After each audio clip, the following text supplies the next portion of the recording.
myself, I look to other entrepreneurs who have been through this. It's kind of like this self-help group, right? It's our 12-step program of being an entrepreneur. And as an entrepreneur, you need to come to these meetings and you really need to share experiences.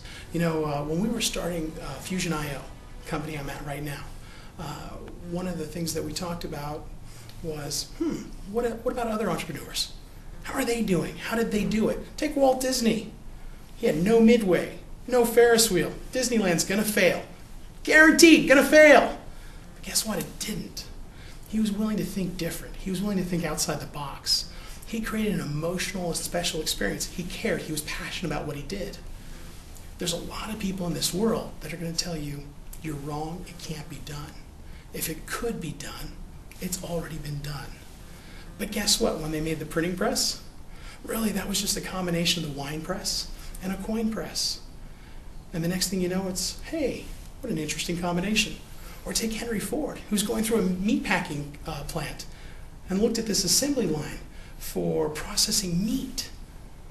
And he says, I wonder if I could do that with cars. And guess what? Henry Ford filed bankruptcy before the Model T ever came out. Because as an entrepreneur, we're faced with scary things every day. Or at least that's what the world wants us to believe. See, when we're a child and we're growing up, we don't make a lot of decisions on our own. And that's a good thing. We don't have the experience. So our parents make a lot of decisions for us. It usually goes something like, don't touch that, whoa! Step away from the edge, step away from the edge. So we're growing up hearing, step away from the edge, risk is bad, don't touch that, don't venture too far. It's a good thing. You'll never make it to adulthood if you don't have some of those boundaries. The problem is this programming that I call if-then-else programming. It's a very basic programming type language. If the $a string, if a string equals, then do this, or else do this. Mm-hmm. And so we're conditioned. Don't go near the edge, I could die. So we're conditioned not to take risks. Mm-hmm. We have so many fears. And what's funny is when you go to start a business and you're passionate about it as an entrepreneur, so many people want to tell you why it's not going to work. Mm-hmm. Are you sure you thought about this? Maybe you're doing something wrong. Maybe this, maybe that. Everybody's telling you. And it's not because they're jealous. It's not because they don't want to see you succeed. Mm-hmm. I think for the most part, we're talking family. It's because they're afraid for you getting too close to the edge or touching the hot pot. And so this is the programming we get. But when you reach adulthood, you need to change that programming.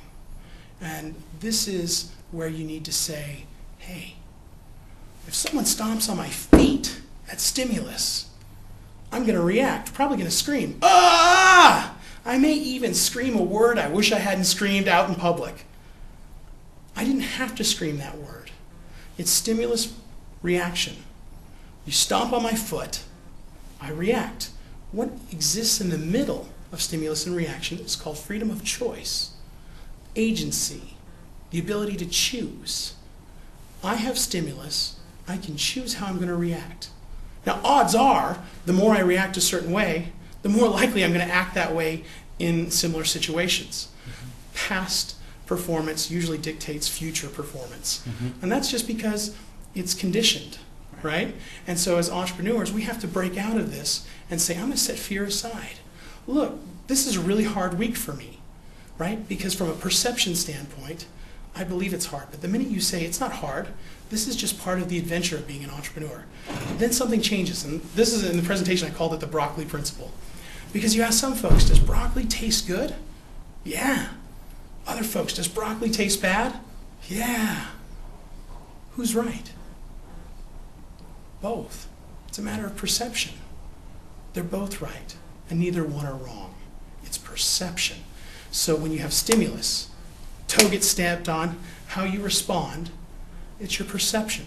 If it's a stranger who's being angry at you, perception is he's being angry at me, I'm probably going to respond in an angry way. So as entrepreneurs, it's scary. And since little kids, we've been told, get away from the edge. Don't risk the edge. Don't touch the hot pot. And that helps us survive to become adults. But when we become adults, that's when we need to think for ourselves and realize that life is full of stimulus. It's not good or bad. Broccoli isn't good or bad. It's perception and how you perceive that. And as an entrepreneur, when a challenge hits you or stimulus hits you, you can choose whether it's good or bad. Ooh, I'm glad this happened now while we're 10 people and it's easier to react than when we're 10,000 people. Or you can say, why is this happening when we're such a small company? It's not fair. So it's all a matter of how you perceive and how you deal with challenges.